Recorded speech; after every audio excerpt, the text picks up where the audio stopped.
हम तमाम अपने मुल्क की और सरजमीन दखन की तारीख से वाकिफ हैं। 17 सितंबर को ऑपरेशन पोलो हुआ, जिसको पुलिस एक्शन भी कहा जाता है, और उसके बाद सरजमीन दखन पर निज़ाम दखन की हुकूमत का खात्मा हुआ और अल्हम्दुलिल्लाह हैदराबाद और पूरी रियासत हैदराबाद हमारे वतन अजीज भारत का हिस्सा बन गई। मेरे अजीज दोस्तों और बुजुर्गों, मजलिस ने यह ऐलान किया कि हम इसको एक जहती के दिन के तौर पर मनाएंगे, और जिन्होंने न हैदराबाद की आजादी में न जद्दोजहद में अपना पसीना तक नहीं बहाया, वो इसको लिबरेशन डे के तौर पर ऐलान करते हैं। सबसे पहली बात तो ये है कि मैं आपको तारीख में लेकर नहीं जाना चाहता, सिर्फ चंद अहम बातें बताना चाहूंगा। यकीनन हम तमाम को फख्र है और खुशी है कि हैदराबाद हिंदुस्तान और भारत का हिस्सा बना। निजाम की हुकूमत थी, मगर निजाम की हुकूमत कोई जमहूरी हुकूमत नहीं थी। निजाम की हुकूमत जागीरदारों के ऊपर मुश्तमिल थी।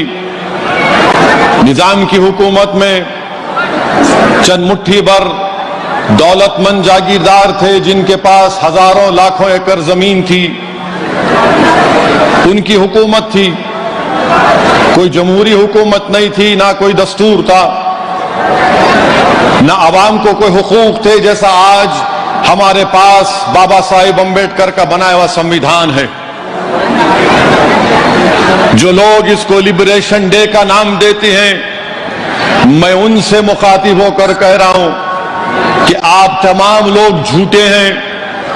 आपने हैदराबाद की आजादी में अपना पसीना तक नहीं बहाया, और हकीकत यह है कि उस वक्त के गवर्नर जनरल राजगोपालाचारी ने आवाम से अपील की थी कि वो 26 सितंबर यानी 17 सितंबर को नेशनल थैंक्स गिविंग डे मनाए, यानी कौमी शुक्रिया का दिन मनाए। और राजगोपालाचारी साहब ने कहा कि हम तमाम को मिलकर इस मुल्क को, इस जगह को ऐसी ताकतवर जगह बनाना चाहिए जहां पर आवाम खुश रह सके। ये गवर्नर राजगोपालाचारी ने कहा था कि इसको शुक्रिया का दिन मनाना चाहिए। वहीं पर मजलिस इत्तेहादुल मुस्लिमीन ये मानती है कि निजाम की हुकूमत जरूर थी, मगर क्या निजाम की हुकूमत, निजाम हुक्मरान थे तो क्या हैदराबाद भारत से अलग था? हैदराबाद भारत से जुड़ा हुआ था। यकीनन सबसे बड़ी रियासत एक जागीरदार या एक बादशाह की थी। 1 लाख स्क्वायर किलोमीटर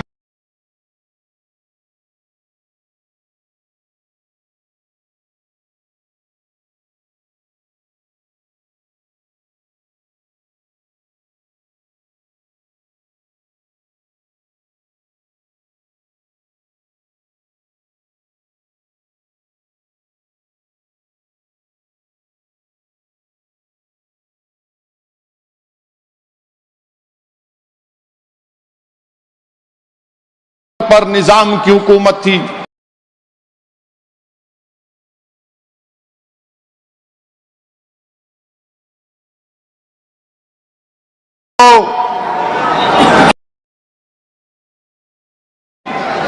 एक और 60 लाख की आबादी थी, जिसमें 90% हमारे हिंदू भाई थे और 10% मुसलमान थे। मगर ये बोल देना कि 10% खुश नहीं थे क्योंकि हैदराबाद भारत का हिस्सा बना, इससे बढ़कर झूठ कोई और नहीं हो सकता।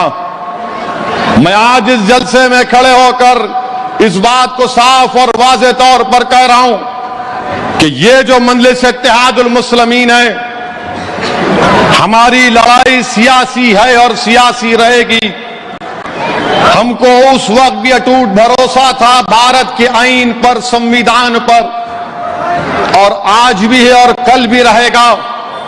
जिन लोगों के दिलों में इस तरह की बातें पैदा होती हैं, मैं इनके ताल्लुक से सिर्फ इतना ही कहूंगा कि आप जाकर अपने दिमाग का इलाज करा लो। हमको मजलिस इत्तेहादुल मुस्लिमीन को, सरजमीन दक्कन पर बसने वाले गयूर मुसलमानों को, हिंदुओं को, दलितों को, बीजेपी आरएसएस से हमको कोई तुम्हारी वफादारी के सर्टिफिकेट की जरूरत नहीं है। तुम अपना कागज सर्टिफिकेट लेकर कचरे की कुंडी में डाल दो, हमारे पास उसकी कोई कीमत नहीं है। मजलिस इत्तेहादुल मुस्लिमीन कासिम रजवी की वारिस नहीं है, ये अब्दुल वाहिद ओवैसी की मजलिस इत्तेहादुल मुस्लिमीन है। ये मजलिस इत्तेहादुल मुस्लिमीन कासिम रजवी से हमारा कोई ताल्लुक नहीं है। हमारा ताल्लुक है तो तुर्रेबाज खां से, मौलवी अलाउद्दीन रहमतुल्लाह अलैह से है। ये वो मौलवी अलाउद्दीन है जिन्होंने सन 57 में मक्का मस्जिद की तारीखी मस्जिद के इमाम थे। मौलवी अलाउद्दीन रहमतुल्लाह अलैह ने मक्का मस्जिद में जुमे का खुतबा दिया और अवाम को अपने साथ लेकर सुल्तान बाजार में आज जो मौजूदा वुमेन्स डिग्री कॉलेज है, उनके साथ तुर्रेबाज खां थे। अंग्रेजों की रेजिडेंसी का दफ्तर था। मौलवी अलाउद्दीन रहमतुल्लाह अलैह ने, तुर्रेबाज खां ने अंग्रेजों से मुकाबला किया। अगर काला पानी की सजा सबसे पहले किसी ने काटी 30 साल, तो वो मौलवी अलाउद्दीन रहमतुल्लाह अलैह थे। तुर्रेबाज खां के गले में एक वजन लकड़ी डाल दी जाती थी कि तुर्रेबाज खान कभी सो ना सके। तुर्रेबाज खान अंग्रेजों की हिरासत से फरार हुए तो तूपरान के पास सालार जंग ने, उनके सिपाहियों ने अंग्रेजों के साथ मिलकर तुर्रेबाज खां को पकड़ा और तुर्रेबाज खां को गोली मारकर शहीद कर दिया। मौजूदा सुल्तान बाजार के पास तुर्रेबाज खां की लाश कई दिन तक लटकी भी रही। हम इन लोगों के वारिस हैं। जो रजाकार थे वो पाकिस्तान भाग गए, जो वफादार थे आज मोदी की आंख में आंख डालकर तिरंगा उठाकर अपने हक का मुतालबा कर रहे हैं। मेरे अजीज दोस्तों और बुजुर्गों, यकजहती हम क्यों कहते हैं? लोगों को एक करना है, लोगों को एक करना है, दिलों को मिलाना है। मगर बीजेपी दिलों को तोड़ने का नाम, बीजेपी लोगों में नफरत पैदा करना चाहती है। और मैं आज खुलकर कह रहा हूं कि निजाम की हुकूमत थी और निजाम की हुकूमत में निजाम ने मंदिरों को पैसे दिए थे, निजाम ने मंदिरों को पैसे दिए थे। यादगिर गुट्टा की मंदिर को निजाम ने 82,000 दिए। श्री रामबाग मंदिर को 5,000 ये ग्रांट हर साल मिलता था। भद्राचलम की मंदिर को निजाम ने 50,000 दिए। श्री बालाजी टेम्पल को निजाम ने 8,000 रुपये दिए। और पुणे में एक भंडारकर ओरिएंटल इंस्टीट्यूट है, निजाम ने पहले 20,000 रुपये दिए, उसके बाद 1,25,000 रुपये निजाम ने महाभारत के लिए दिए। निजाम के लिए थाली नहीं मारना है, बता रहा हूं, तारीख का हिस्सा है, तारीख का एक हिस्सा है। ये बीजेपी आरएसएस वाले हमको बोलते हैं निजाम से इनका ताल्लुक है, कासिम रजवी से इनका ताल्लुक है। अरे हमारा ताल्लुक निजाम से नहीं है, हमारा ताल्लुक मौलवी अलाउद्दीन से, तुर्रेबाज खान से, मुजाहिदीन आजादी से है। और फिर भंडारकर ओरिएंटल इंस्टीट्यूट को निजाम ने 1,25,000 रुपये दिए, तो उससे महाभारत का तर्जुमा हुआ। फिर बनारस हिंदू यूनिवर्सिटी, मालविया साहब जिसको मोदी साहब बहुत चाहते हैं, वो भी आजादी के मुजाहिद हैं, हम उनकी कदर करते हैं। उनको बनारस हिंदू यूनिवर्सिटी के शायद चांसलर या वाइस चांसलर महाराजा बीकानेर थे। उन्होंने निजाम को खत लिखा कि बनारस हिंदू यूनिवर्सिटी को कुछ पैसे दीजिए, तो निजाम ने 35,000 रुपये दिए। फिर उसके बाद फिर कहा कि फिर पैसों की जरूरत है, तो निजाम ने 1 लाख रुपये दिए। वो 1 लाख आज के दौर में 5 करोड़ के बराबर है, बल्कि 7 करोड़ के बराबर है। सर सैयद अहमद आए थे हैदराबाद को, निजाम ने उनको दिए और कहा कि हर साल मैं तुमको इतने पैसे दूंगा। महबूब अली पाशा के दौर में अलीगढ़ मुस्लिम यूनिवर्सिटी के जिम्मेदार दिल्ली में जाकर महबूब अली पाशा से मिले, तो महबूब अली पाशा ने उनको पैसे दिए। अलीगढ़ में म्यूजियम उनके नाम से बनाया गया। मेरे अजीज दोस्तों, बुजुर्गों, आपको यह भी जान, ये सीताराम बाग में मंदिर है, निजाम वहां पर 20 रुपये महाना देते थे। Indian institute of science, CV Raman साहब, नोबेल प्राइज मिला, उन्होंने खत लिखा निजाम को, तो निजाम ने उनको 1 लाख रुपये दिए। अब बताइए आप कि भारत में इतने राजा रजवाड़े थे जो आज भाजपा में हैं, बताओ तुमने क्या दिया? तुम भी जागीरदार थे, वहां जमहूरियत नहीं थी, राजा थे। तुमने कौन सा काम किया बताओ? बताओ, तुम्हारे पास बताने के लिए कुछ है क्या? ग्वालियर के जो महाराजा, जो राजाओं का खानदान है, झांसी की रानी के खिलाफ बगावत में हिस्सा लिए। बोलो, नरेंद्र मोदी, अमित शाह बोलेंगे, ग्वालियर की तारीख बयान करेंगे। कल अमित शाह आएंगे तो बोलेंगे निजाम, मंजलिस। फिर कल बोलेंगे चीखा मार मार के, कासिम रजवी, मंजलिस। तो बोलो, ग्वालियर के राजाओं ने झांसी की रानी से बगावत की थी या नहीं की थी? बताओ। आप नहीं बोलेंगे। उस्मानिया यूनिवर्सिटी निजाम ने बनाई, तो जब निजाम ने उस्मानिया यूनिवर्सिटी बनाई, तो उस उस्मानिया यूनिवर्सिटी में आप देखेंगे उस्मानिया यूनिवर्सिटी का एम्बलम आयन है। उसके ऊपर क्या लिखा निजाम ने? हिंदी में निजाम ने लिखा, तमो सोमा ज्योतिर्गमय।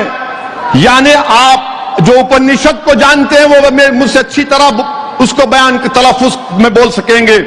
उसके माने यह है कि हमको अंधेरे से निकालकर रोशनी में लेकर आ।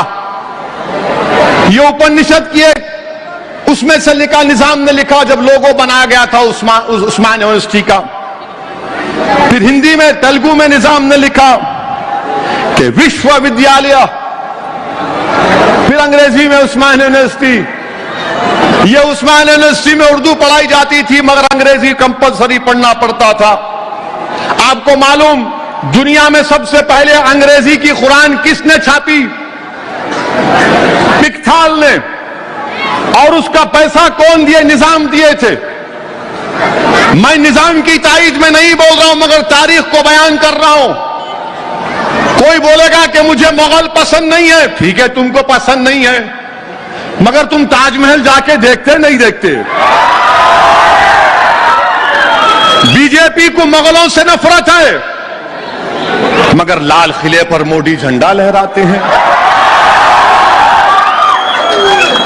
बीजेपी को निजाम से नफरत है, मगर बरसों गंडी पेट हिमायत सागर का पानी हम तमाम पिए।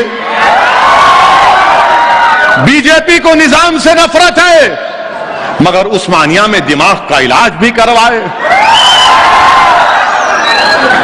ये तारीख का हिस्सा है, इसको मैं नहीं बदल सकता। मैं आजाद हिंदुस्तान में पैदा हुआ, आप तमाम आजाद हिंदुस्तान में पैदा हुए, मगर बीजेपी इस तरह उसको तोड़ मोड़ कर पेश करती है कि ऐसा हुआ था, ये हुआ था। अच्छा, 1908 में हैदराबाद में सैलाब आया था, सैलाब। अगर आप सिद्धियंबर बाजार जाएंगे ना कभी, मालूम सिद्धियंबर बाजार कहां पर है? तो वहां एक मस्जिद है, मस्जिद के ऊपर एक निशान है, देखो आप, वो बोलेंगे यहां तक पानी आ गया था। सिद्धियंबर बाजार में मस्जिद है, जाकर देखो आप। तो उसके बाद महबूब अली पाशा को हमारे ब्राह्मण भाइयों ने कहा कि महबूब अली पाशा, आप मूसा नदी में उतरिए और जो हमारे आलाजाद के हिंदू भाई जो जनेऊ पहनते हो, कहीं वो तागा पहनकर आप नदी में कुछ वो उसको पेश करिए। महबूब अली पाशा वो भी किए। बोलो अमित शाह, ये भी तो बोलो, कल आप आ रहे हैं, इसके ऊपर नहीं बोलेंगे। उसके बाद अजंता के एलोरा अजंता मालूम, तुम लोगों को खाली फोन मालूम।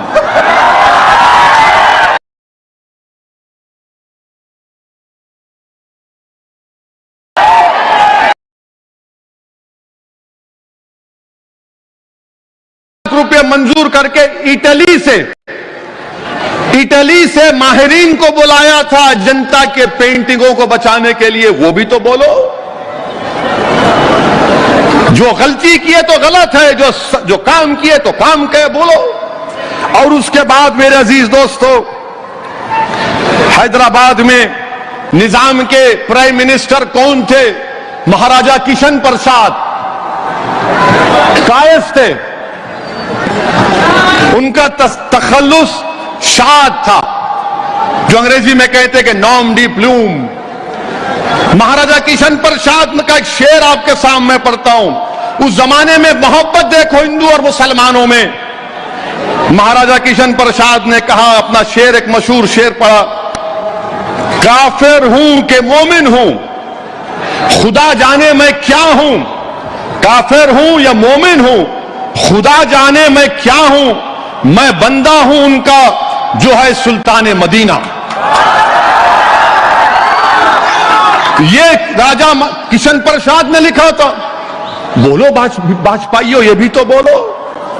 नहीं बोलेंगे, नहीं, सिर्फ कासिम रजवी, इत्तेहादुल मुस्लिमीन, निजाम। अरे ये तारीख तुमको नहीं मालूम हैदराबाद की, तुमको तारीख बोलना पड़ेगा। अच्छा, आपको मालूम, ये खुर्शीद जा की जोड़ी अपने ओल्ड सिटी में है, क्रिकेट मैच खेले होंगे वहां पर आप लोग। वहां पर खुर्शीद जाही फैमिली वाले नाग पंचमी त्योहार को बड़ी जोशो खरोश से मनाते थे। नाग पंचमी त्योहार हिंदू भाइयों का है। मालवाला पैलेस में जब 11 रबीउल अव्वल आती तो उसको चरागों से रोशन करते किशन प्रसाद। ये मोहब्बत थी। और फिर उसके बाद मेरे अजीज दोस्तों और बुजुर्गों, आप ये भी जानते हैं कि 1911 में निजाम ने फांसी की सजा खत्म कर दी। 1911 में कैपिटल पनिशमेंट नहीं था। निजाम कॉलेज किसने बनाया? इमदादुल मुल्क ने।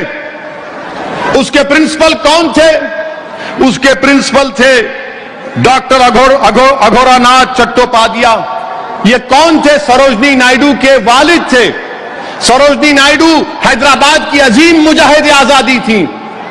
लंदन को पढ़ने के लिए गई तो निजाम ने फरमान जारी किया कि लो स्कॉलरशिप लो। निजाम ने अंबेडकर से कहा था कि आप आकर यहां के जज बनो। बास जगह लिखा गया कि निजाम ने अंबेडकर के इंस्टीट्यूट को जमीन भी दी। वो देखना पड़ेगा, शायद जो लोग जो जानते हैं वो बता सकेंगे। मेरे अजीज दोस्तों और बुजुर्गों, ये हकीकत है। ये तारीख को कोई नहीं बदल सकता, कोई नहीं बदल सकता तारीख को।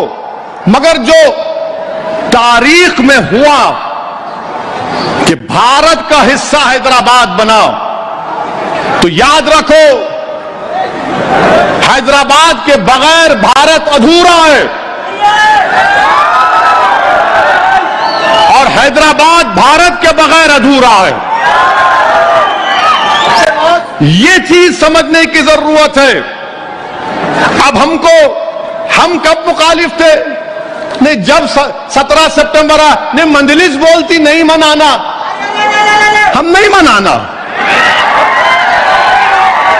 अरे तुम थे कहां बाबा? तुम तो चूहे की बिल में छुपे हुए थे, सांप की बिल में छुपे हुए थे।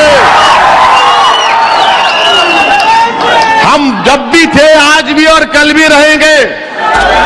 सन 57 की जंग आजादी में आरएसएस नहीं थी, बीजेपी नहीं थी। 47 में मुल्क आजाद हुआ, कुछ भी नहीं। 48 में पुलिस एक्शन हुआ, कुछ भी नहीं। मगर अब इन्हों बांकड़े पे लाना के नहीं, मैं वफादार, मैं वफादार। देख लिए एक झलक आज की। आप लोग थके? मजा आया? सुन लो। अच्छा, एक सवाल का जवाब दो। क्या आप तमाम लोग खुश नहीं हैं कि हैदराबाद भारत का हिस्सा बना? ये जोर से बोलो, बहरे हैं हम लोग। और जोर से नारा लगा के बोलो, भारत भारत। शायद पहुंच गए होंगी दीवानों भारों को। कुछ सुनाई नहीं देता उन लोगों को। खाली व्हाट्सएप यूनिवर्सिटी के माहिर है, जो आ गया व्हाट्सएप में पढ़ लेते। मेरे अजीज दोस्तों और बुजुर्गों, हम क्या बोलते हैं कि जब तारीख है, तारीख में यह भी हुआ, कितने बजे अज़ान है? 5 बजे से पहले खत्म करेंगे। तारीख में यह भी हुआ कि जब मुल्क आजाद हो गया तो निजाम ने बहुत बड़ी गलती की। 7वें निजाम ने गलती की, बल्कि मैं तो कहूंगा कि 7वें निजाम ने हिमाकत की। निजाम के साथ वॉल्टर माउंटेन ने गद्दारी की और उनके साथ जो उनकी काउंसिल के मिनिस्टर थे, उन तमाम ने गलत मशवरे दिए। मेरे अजीज दोस्तों और बुजुर्गों, निजाम को भारत में उस वक्त जो हुकूमत बनी आजादी के बाद, उस वक्त उनको एक एग्रीमेंट दिया गया था। 15 जून 1948 को एग्रीमेंट दिया गया था। उस एग्रीमेंट में निजाम को हैदराबाद की रियासत के लिए इतनी रियायतें दी गई थी। क्या हुआ?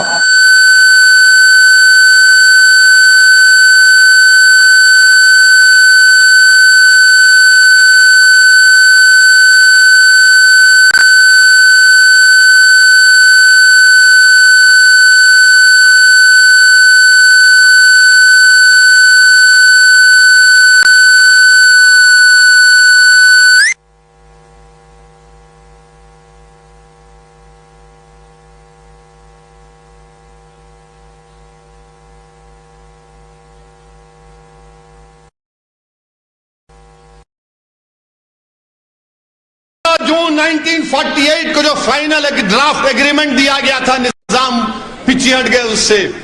अगर वो एग्रीमेंट ले लेते निजाम तो पुलिस एक्शन नहीं होता था, ऑपरेशन पोलो नहीं होता था। मगर निजाम को सब्ज बाग दिखाया गया, उसमें कासिम रजवी ने भी सब्ज बाग दिखाया, वॉल्टर माउंटेन ने भी दिखाया। निजाम के जो वजीर थे उन, बल्कि मैं तारीख में पढ़ा हूं कि माउंट बैटन देहरादून जाकर उस वक्त के डिप्टी प्राइम मुलाकात करके ड्राफ्ट बताए और कहा कि इसको कबूल कर लो। तो डिप्टी प्राइम मिनिस्टर कबूल किए, मगर निजाम मुकर गए उससे, बोले नहीं इसमें और 3 चीजें इजाफा करो। आपको मालूम, निजाम को कोई मशवरा दिया था कि आप गोवा को खरीद लो। तो उस वक्त के अंग्रेजों के वायसराय ने कहा तुम गोवा तुम्हारे को पुर्तगाली के पास है वो नहीं बेचेंगे, तो किसी ने कहा नहीं नहीं हम उनको समझा लेंगे, जैसा अपने पास होता ना, आप फिक्र मत करो हम समझा लेते, उसको उन्हें समझता ही नहीं, उन्हें अरे फिक्र मत करो मैं समझा लेता हूं, उन्हें समझता ही नहीं। तो पुर्तगाली, तो उस वक्त के वायसराय ने एक कागज पर उतार कर बताया ये हैदराबाद रियासत है और यहां गोवा है, इतने बीच में आपको भारत के इलाके से जाना पड़ेगा, आपको कहां परमिशन मिलेगा। इस तरह की बातें होती थी कि गोवा खरीद लेंगे। और आपको मालूम हैदराबाद में पुलिस सेक्शन का जिम्मेदार बहुत से लोग हैं, जिसमें जिना भी शामिल है, मोहम्मद अली जिना। मोहम्मद अली जिना ने, बल्कि मोहम्मद अली जिना को 1 नवंबर 1947 को माउंटबेटन लाहौर गए और जाकर उनसे कहा कि जिना हैदराबाद, कश्मीर और जूनागढ़ में प्लेबिसाइट करा देंगे। तो जिना ने इनकार किया कि हैदराबाद, जूनागढ़, कश्मीर में प्लेबिसाइट कराएंगे। जिना ने इनकार कर दिया। जिना ने कहा कि मैं मंजूर नहीं करता हूं, जबकि जिना भोपाल के नवाब से कह दिए थे कि मैं आपकी मदद नहीं कर सकता। जब 4 अगस्त 47 को जिना दिल्ली से पाकिस्तान अब जा रहे थे, तो हैदराबाद की निजाम की काउंसिल ऑफ मिनिस्टर्स ने जाकर जिना से मिला। तो जिना ने क्या कहा मालूम उनको? उस्मान अली खान से कह दो कि वो शहीद हो जाएं, मर जाएं। इस तरह की बात जिना ने निजाम के ताल्लुक कैसे कहा? निजाम के तक कहा कि आप निजाम से बोल दो कि अगर बंदूक में गोलियां नहीं है, जरूरत नहीं है, टैंक में पेट्रोल नहीं है, कोई जरूरत नहीं है, निजाम को बोलो शहीद हो जाओ। 1 लाख मर रकबा मील प्रति बड़ी रियासत के ताल्लुक से जिना ने यह कहा। जिना ये चाहते थे कि हमेशा हैदराबाद में गवाह होती रहे। ये तारीख आपको बता रहा हूं ताकि आपको मालूम हो सके मेरे अजीज दोस्तों और बुजुर्गों। फिर उसके बाद क्या हुआ? 17 सितंबर को पुलिस एक्शन हुआ। और पुलिस एक्शन जब हुआ, पुलिस एक्शन में तबाही और बर्बादी, लूटम लाट, औरतों की अस्मत रेजी, बौलियां भर गई थी औरतों की लाशों से। तो पंडित नेहरू वजीर आजम थे, उन्होंने, गवर्नमेंट ऑफ इंडिया ने पंडित सुंदर लाल की एक कमेटी को भेजा कि हैदराबाद जाओ और जाकर मालूम करो कि क्या हालात हैं, क्या वाकयात हैं। तो पंडित सुंदर लाल के साथ काजी अब्दुल गफ्फार भी थे। वो हैदराबाद को आए। कब आए हैदराबाद को? हैदराबाद को आए 29 नवंबर 1948 को। 21 दिसंबर तक हैदराबाद की रियासत में रहे। 16 जिलों में से 9 जिलों में उन्हें दौरा किया। 7 डिस्ट्रिक्ट हेडक्वार्टर पर गए, 21 शहर में गए, 23 गांव में गए और रिपोर्ट बनाकर पंडित सुंदरलाल ने लिख कर दिया नेहरू को, मरकजी हुकूमत को, कि हैदराबाद में 40,000 लोगों का कत्लेआम हुआ। 40,000 40,000 लोगों का कत्लेआम हुआ। हम यही बोलते हैं कि आप उस रिपोर्ट को बताओ, मान लो उसको। ये मेरी रिपोर्ट नहीं थी, ये निजाम की भी रिपोर्ट नहीं थी, ये तो नेहरू ने पंडित सुंदरलाल को भिजाया था। और उस रिपोर्ट में लिखा गया था कि बौलियां भर गई थी। एक बौली से तो बच्चों, जब लाशें निकाली गई तो बुरखे में एक औरत है और उसके सीने से लगा हुआ उसके बेटे की लाश भी निकली। ये तारीख है, इसको कोई डिनाई नहीं कर सकता। आप मानो पंडित सुंदरलाल की रिपोर्ट को। मैंने पढ़ा पंडित सुंदरलाल की रिपोर्ट को। नेहरू मेमोरियल में दिल्ली में आज भी चले जाओ, रिपोर्ट आपको मिल जाएगी। बताओ भाजपा वालों, क्या तुम मानोगे इस रिपोर्ट को? यह रिपोर्ट है, उस वक्त हैदराबाद में ये तमाम मुखालिफिन बोले नहीं नहीं ये रिपोर्ट गलत है। हैदराबाद में कोई बाहर का आदमी नहीं आ सकता था क्योंकि मिलिट्री थी। कैसे अंदर आ गए पंडित सुंदरलाल? उनको स्पेशल परमिशन मिला। मिलिट्री के जनरल जेएन चौधरी थे, चौधरी साहब थे, उन्होंने उनके साथ दौरा किया। वो रिपोर्ट है आज भी, मगर तुम नौजवान पढ़ते नहीं हो। जब से ये सेल फोन आया, लाइब्रेरियां और किताबें वीरान पड़ चुकी हैं। तुमको सिर्फ सेल फोन पे टिकटॉक से, इंस्टाग्राम से मोहब्बत है नौजवानों, तुमको तारीख पढ़ने से मोहब्बत नहीं है। तारीख पढ़ो नौजवानों, मुस्तकबिल तुम्हारा रहने वाला है। पंडित सुंदरलाल की रिपोर्ट में ये सब बातें लिखी गई। अच्छा, फिर ये बोलते नहीं रिपोर्ट झूठ है, रिपोर्ट सच है। और रिपोर्ट की सच्चाई की एक बात आपके सामने पढ़ के सुनाता हूं, सुन लो आप। किसने कहा था ये देख लो आप। नेहरू ने, मैं अंग्रेजी में पढ़ रहा हूं, नेहरू ने चौधरी को 27 दिसंबर 1948 को लिखा। अब जिसको अंग्रेजी आती जरा समझ जाइए, मैं मुख्तसर से तर्जुमा कर दूंगा। नेहरू ने लिखा कि Hyderabad is a big and ticklish problem by itself. It becomes even more important from it are all India implications and even some international implications. It has become the touchstone of our treatment of the minorities, more especially the Muslims. Whatever the facts might be, there can be no doubt that Muslims not only in Hyderabad but outside believe that the Hindus of Hyderabad, or some of them, have behaved very badly towards the Muslims after the surrender. The Muslims of Hyderabad are completely down and out. To some extent, this is inevitable because they suddenly lost the dominating position they had. They cannot get back, but it is highly desirable from the larger point of view to treat them as generously as possible and to make them feel that they have a definite place in the scheme of things. The solution of our minority problem largely depends upon the issue in Hyderabad. फिर नेहरू आगे लिखते हैं, for various reasons Hyderabad has had a particular place in the Middle Eastern countries. This was partly due to certain benefaction that the Nizam's government used to give. For this and other reasons, these Middle Eastern countries took a great deal of interest in Hyderabad. Even other countries in Europe and in America have taken a keen interest. We function thus in Hyderabad on the world stage, and the whole question of our treatment of minorities is the issue. Pakistan, of course, will make the most of anything it can get hold of against us. फिर आगे नेहरू ने लिखा, a very large number of Muslims in Hyderabad depended on government employment. If they find that this is close to them, they will despair and probably take to communist methods. फिर नेहरू आगे लिखते हैं, अब ये बड़ा इंपॉर्टेंट है, नरेंद्र मोदी तक ये बात पहुंचेगी कि नेहरू ने क्या कहा।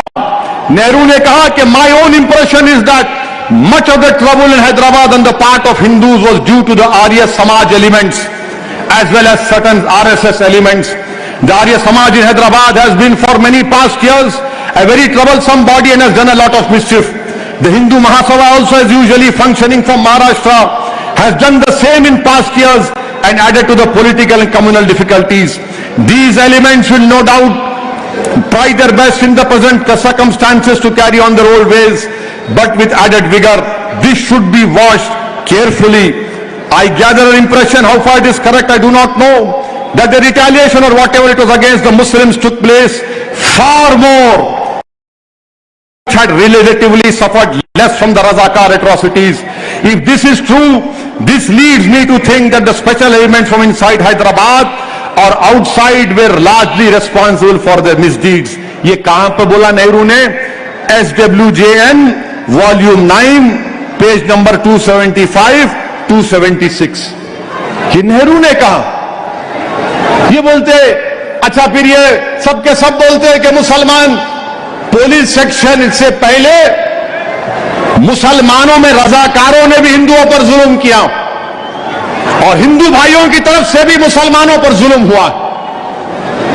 ये कोई इनकार नहीं कर सकता, है तारीख का हिस्सा है। पंडित सुंदरलाल की रिपोर्ट से कह रहा हूं मैं, अगर बयान करूंगा, पंडित सुंदर लाल की रिपोर्ट पढ़ूंगा, तो तुम यहां से रोते हुए नहीं जाओगे, हिचकियां लेकर जाओगे अपने घरों को। अगर मैं पंडित सुंदर लाल की रिपोर्ट की 2 पैराग्राफ पढ़ूंगा, तो पूरा मजमा हिचकियां लेकर अपने घरों को जाएगा। मगर मैं तुमको रुलाना नहीं चाहता, क्योंकि मैं तुमको उम्मीद देना चाह रहा हूं कि हैदराबाद भारत का हिस्सा बना, वो हमारे लिए फख्र का और हमारे लिए खुशी की मिसाल है। हम उस खुशी को बरकरार रखेंगे। इसीलिए हम कहते हैं कि पंडित सुंदर लाल की रिपोर्ट को पढ़ो। और पंडित सुंदर लाल की रिपोर्ट ने यह भी कहा कि हिंदुओं ने मुसलमानों को बचाया, हिंदुओं ने मुसलमानों को बचाया, अपने गांवों में, घरों में भी रखा। मेरे अजीज दोस्तों और बुजुर्गों, वो मिसाल हमको पेश करना है।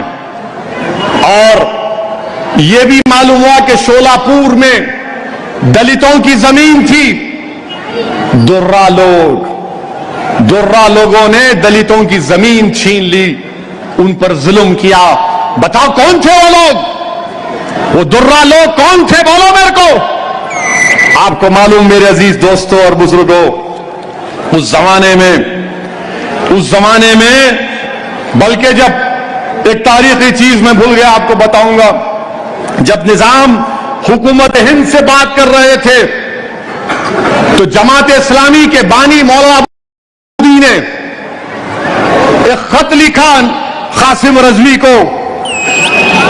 25 दिसंबर 1947 को मौलाना अबुल आला मौदूदी ने पाकिस्तान से खत लिखा कासिम रजवी को और कहा कि अगर मिलिट्री कन्फ्रंटेशन होगा कासिम रजवी, तो सबसे ज्यादा नुकसान मुसलमानों का होगा।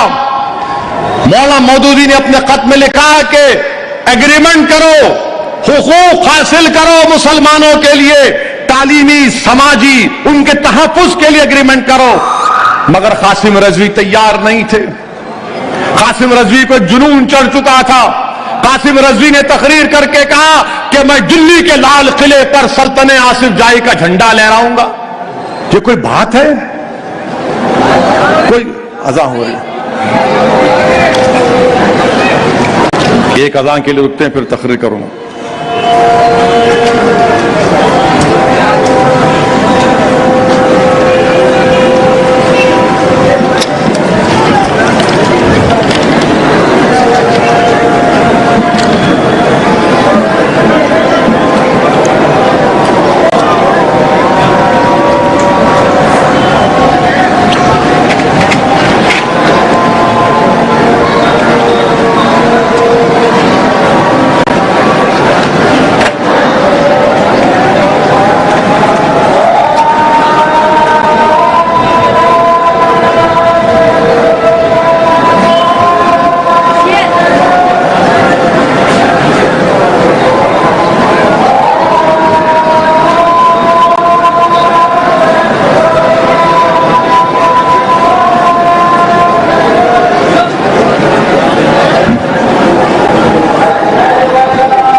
मेरे अजीज दोस्तों और बुजुर्गों, मौलाना मौदूदी साहब का खत यादों के खतूत जो मौलाना मोहम्मद यूनुस ने लिखा उसमें मिल जाएगा। फिर पुलिस एक्शन के बाद उस वक्त के जमीयत उलमा के सदर मौलाना हमीदुद्दीन साहब नेहरू को खत लिखे जिसमें उन्होंने कहा कि 50,000 लोग बेघर हो चुके हैं, 1 लाख लोगों को नौकरी से निकाल दिया गया है, जिससे बड़ी तादाद मुस्लिम अक़लियत की थी। ये तारीख में है, इसको कोई डिनाई नहीं कर सकता। हम यही कह रहे हैं कि पंडित सुंदर लाल की रिपोर्ट को मानो। हम मानते हैं कि जुल्म हुआ, हिंदुओं पर भी हुआ, मुसलमानों पर भी हुआ, मगर जख्मों को किरोदने का काम नहीं करना है, जख्मों को हमेशा के लिए बंद कर देने का है। और एक बात याद रखिए कि अगर हम इसी तरह अगर भाजपा नफरत को फैलाती रहेगी बीजेपी, तो फिर नफरत से नफरत बढ़ेगी और फिर मोहब्बत का खात्मा हो जाएगा। हम उम्मीद करते हैं कि बीजेपी बरसर इख्तिदार जमात है, वो नफरत को नहीं फैलाएगी, बल्कि पुलिस एक्शन में निजलिंगप्पा की एक किताब है, 17 लाख रुपए बैंक से कौन लूटे थे, 17 लाख रुपए बैंक से लूट लेके बड़े बड़े एक पार्टी के लीडर एक दूसरे में लड़ लिए। वो हैदराबाद में बोलते ना, चोरा चोरा गांव मिलके बांट के खा लिए। 17 लाख रुपए लूटे। किताब पढ़ो निजलिंगप्पा की। और जो लोग उस वक्त कहते थे कि हैदराबाद हमारे पेट में अल्सर है, आज बीजेपी कहती है कि हैदराबाद हमारे पेट में अल्सर है। याद रखो, ये अल्सर नहीं है, ये जड़ी बूटी है, पूरे बीमारियों का इलाज हमारे पास है। हमारे पास पूरे बीमारियों का इलाज है। बहुत आए थे ना पुराने शहर को, सर्जिकल स्ट्राइक करेंगे, सर्जिकल स्ट्राइक करेंगे, मट्ठी कुछ भी नहीं हुआ। अमित शाह आए, योगी आए, बाबा आए, कौन कौन आए, मगर मेरे अजीज दोस्तों और बुजुर्गों, मैं आपको मुबारकबाद देता हूं कि आप लोगों ने, हमने मिलकर मुत्तहिद रहे, इत्तेहाद की ताकत और कुव्वत के बलबूते पर हमने उसको जो रसूल अल्लाह सल्लल्लाहु अलैहि वसल्लम की शान में गुस्ताखी की करने की कोशिश किया, वो अल्हम्दुलिल्लाह अब जेल का राजा बन के बैठा है। यह आपका इत्तेहाद था, यह आपका इत्तेहाद था। यह हमने हैदराबाद की फिजाओं को पुरअमन रखा और हैदराबाद की फिजाओं में हमने फसाद, जो लोग बर्पा करना चाहते थे बीजेपी वाले, उनको फसाद करने नहीं दिया। मेरे अजीज दोस्तों और बुजुर्गों, जम्मू में मुसलमानों का कत्लेआम हुआ, जम्मू में मुसलमानों का कत्लेआम हुआ, लाखों की तादाद में मुसलमान जम्मू में मरे, उसका भी इकरार नहीं होता। आपको मालूम कि 62 में चीन से जंग हुई तो कलकत्ता में चीनी रहते थे, भारत के थे, हजारों की तादाद में उन चीनियों को जो भारत के थे राजस्थान ले जाकर जेल में डाल दिया गया उनको, उसका भी इकरार नहीं होता। तो हम ये बोलना चाह रहे हैं आप लोगों को जो हुकूमत कर रहे हैं, जम्मू के मुसलमानों के कत्लेआम को मानो। आप, जम्मू के राजा ने जम्मू के मुसलमानों का कत्लेआम किया था। और अगर तुमको यकीन नहीं है असदुद्दीन अवैसी की बात का, तो सुनो ये किसने कहा था और कब कहा था। ये क्या कहा था कि महात्मा गांधी ने 27 नवंबर 1947 को गांधी ने कहा था, क्या कहा था गांधी ने? Gandhi referred to the considerable excesses by the Hindus in Jammu. This has not been fully reported in the newspapers. M.K. Gandhi, 1984, page 115. On 25th December 1947, Gandhi held Maharaja Hari Singh responsible. और आज नरेंद्र मोदी की सरकार उस राजा की खुशी में छुट्टी का ऐलान करती है। उस राजा की खुशी में बताओ तुम कैसे गांधी के चाहने वाले हो कि गांधी ने कहा, Gandhi held Maharaja Hari Singh responsible, he elaborated a large number of Muslims have been killed there and Muslim women, और गांधी ने कहा मुस्लिम खवातीन के बारे में have been dishonored. The Maharaja should clearly say that he is no longer the ruler. It is the Muslims of Kashmir who are the real rulers and they may, ये गांधी ने कहा था। तो जिसने जम्मू में मुसलमानों का कत्लेआम करवाया उस राजा के लिए छुट्टी का ऐलान करती है, जिसको गांधी ने कहा था कि वो जिम्मेदार है, मगर उसका कोई जिक्र नहीं होता। मेरे अजीज दोस्तों और बुजुर्गों, मेरी आप तमाम से ही गुजारिश है कि जब उदयपुर में उस कन्हैया लाल को दो पागलों ने, अहमकों ने एक जानवर की हरकत करके एक कन्हैया लाल की गर्दन काट दी, उसका कत्ल किया, तो उसके बाद टीवी मीडिया पर ये लोग बोलना शुरू कर दिए, कुरान जो है इनको कत्ल करने के लिए कहता है। बोलते ना, देखा होगा, अरे ये तो कुरान बोलते हैं, इनके प्रॉफेट मोहम्मद के नौजुबिल्ला हदीसों को गलत कोट कर दिए। अब मैं आज के जलसे में अपनी बात को खत्म करने से पहले मैं एक किताब पढ़ा हूं, उस किताब का नाम है नाथूराम गोडसे की किताब। उस किताब में उसने लिखा कि मैं गांधी को क्यों कत्ल किया। गोडसे जब फांसी पर चढ़ाने के लिए लेकर जा रहे थे नाथूराम गोडसे को और आप्टे को, तो गोडसे ने अखंड भारत अमर रहे, वंदे मातरम पढ़ा और कहा, गाना गाया, नमस्ते सदा वत्सले। अब यही नमस्ते सदा वत्सले आरएसएस के लोग अपनी रोज सुबह से शुरू करते हैं। नमस्ते सदा वत्सले, तो क्या मैं भी उंगली उठाऊं? मैं भी उंगली उठाऊं तुम पर?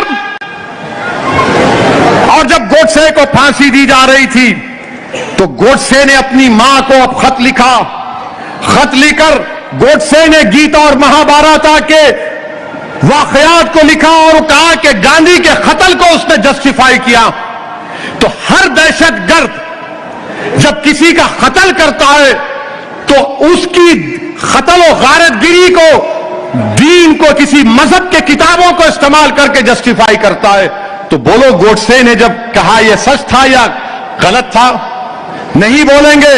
गोडसे ने जब उसको फांसी दी जा रही थी तो गोडसे के दोस्त करकरे और गोपाल उससे फांसी से एक दिन पहले आके मिले और आकर गोडसे ने उनसे कहा कि कौन सी किताब पढ़ो। बोलो टीवी चैनल वालों, बोलो, जो जालिमों ने हरकत की कन्हैया लाल से तुमने इस्लाम पर उंगलियां उठाई। बताओ गोडसे की जब बात आती तो क्या गोडसे तुम्हारा दामाद होने वाला था या बेटा था? गोडसे की मोहब्बत में दीवाने हो जाते और तुम ये समझ रहे कि हम नहीं पढ़ते। गोडसे ने क्या क्या किया अगर मैं बयान करूंगा तो बहुत देर हो जाएगी। ये नाथूराम गोडसे जिसने एक जई में गोलियां दाग दी आप्टे के साथ, और ये सब चीजें हैं। और गोडसे ने क्या कहा था? गोडसे ने शिमला में हाई कोर्ट में केस अपील चल रही थी। गोडसे ने 5 घंटे तकरीर की कोर्ट के सामने, और गोडसे ने क्या कहा? बार बार गोडसे हैदराबाद का नाम ले रहा था और गोडसे ने कहा कि गांधी बुज़दिल है, गांधी हिंदू मुस्लिम इत्तेहाद के लिए रोजा रखता है, गांधी को मारना जरूरी है। और गोडसे ने कहा कि अगर गांधी जिंदा रहता तो गांधी कासिम रजवी को अपना बेटा बना लेते। हम तो नहीं बोले कासिम रजवी को, गोडसे ने कहा। ये छुपा सकते हैं आप इस बातों को? मेरे अजीज दोस्तों और बुजुर्गों, इसीलिए मैं आपसे अपील कर रहा हूं कि आप तारीख को पढ़िए और याद रखिए, फख्र से कहिए कि हमारा ताल्लुक उस पुरानी मंजलिस से नहीं है, हमारा ताल्लुक कासिम रजवी से नहीं है, हमारा ताल्लुक रजाकारों से नहीं है, ये हमारी मजलिस है जिसको हमारे बुजुर्गों ने अपने खून पसीने से ताकतवर बनाया। ये हमारी मजलिस है जो भारत के संविधान के तहत गरीब और मजलूमों के हुकूक के लिए लड़ रही है। बल्कि फख्र मिल्लत अलैहि अब्दुल वाहिद ओवैसी ने मजलिस के अहिया के बाद उसको हिंदुस्तान के दस्तूर के ताबे करके फिसल मंडे के जलसे में अब्दुल वाहिद ओवैसी ने कहा था कि मेरा काम भी यह भी होगा कि मैं हिंदू मुसलमानों में इत्तेहाद पैदा करूंगा। अब्दुल वाहिद ओवैसी की तकरीर आज भी है। मगर आज आप देखते हैं अजीज दोस्तों, हम तुर्रेबाज खान और मौलवी अलाउद्दीन, ये हमारे लिए हम इनके जानशीन हैं। ये तमाम लोग बोलते रहेंगे, मगर अल्हम्दुलिल्लाह ये एकजुहती का दिन है और एकजुहती के तौर पर इसको मनाना चाहिए। और हमने बता दिया कि अगर हम एक जुलूस निकालते हैं, जब रोड पर निकलते हैं, तिरंगा लेकर कोई 100-200 नहीं आते। अब ये बीजेपी वाले पकड़ आजा आजा आजा आजा आजा आजा इधर से पकड़, इधर। अल्लाह आपको सलामत रखे। आपको कोई दिए कुछ? आप मुल्क की मोहब्बत में आए, तिरंगे की मोहब्बत में आए, बस हो गया काम। अब अमित शाह की मीटिंग में गाड़ियां भी आते हैं, 16 तू 16।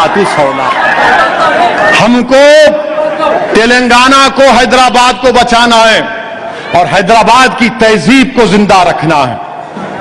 हैदराबाद की तहजीब को जिंदा रखना। हैदराबाद की तहजीब में अदब, तमद्दुन में, उसमें इखलास, जबान में मिठास, भाईचारगी, हिंदू मुसलमान दलितों से मोहब्बत, ये हैदराबाद की तहजीब है मेरे दोस्तों। इस तहजीब को आपको जिंदा रखना है।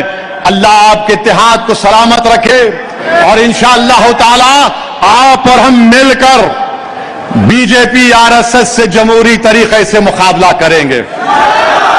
पूरों का साथ है ना मेरे भाई?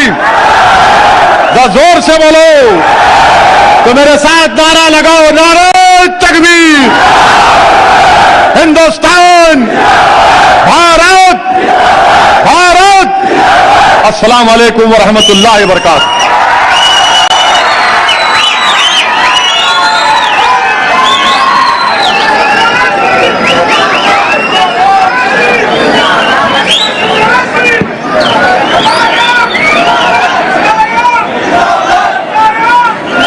सदर मोहतरम के खिताब के बाद जलसे की बर्खास्ती का ऐलान किया जाता है। आप तमाम हज़रात का शुक्रिया अदा करते हुए अपील की जाती है कि वज़ारत कल करेंगे कल इंदिरा पार्क एनटीआर स्टेडियम में चीफ मिनिस्टर चंद्रशेखर राव भी हुआ जलसा रखे। तो अगर आपको मौका मिला तो आइए, जरा आ जाइए थोड़ी देर के लिए। केसीआर भी खुश हो जाएंगे अपने को देख के। जरा आइए, हजारों की तादाद में आइए।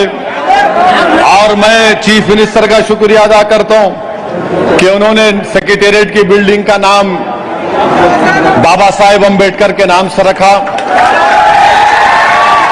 और हम देश के प्रधानमंत्री से डिमांड करते हैं कि नई पार्लियामेंट बिल्डिंग का नाम अंबेडकर के नाम से रखो। आपको मंजूर है? तो पार्लियामेंट की नई बिल्डिंग का नाम बाबा साहेब अंबेडकर के नाम से रखना है। मोदी जी रखेंगे या चीता की तरह तेज चले जाएंगे नहीं मालूम। बहरहाल पुरअमन वापस जाइए और इंशाअल्लाह कल और